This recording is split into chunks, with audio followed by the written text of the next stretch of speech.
Hey everyone, Zane here, and today we'll show you how to create action figure in ChatGPT.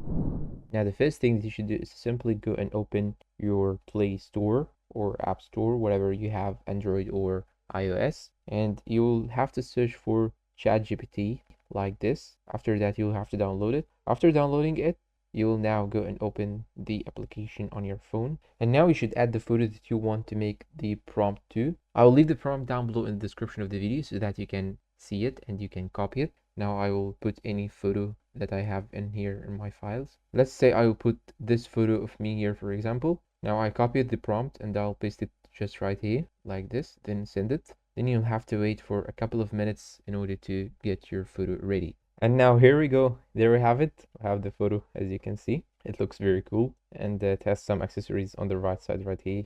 We have a map, a backpack, and binoculars, and that is it. This is how we can actually do the figure out. And that's all for today's video. If you find it helpful, please don't forget to support us with like, subscribe, comment, share. Thanks for watching, and see you in a new video.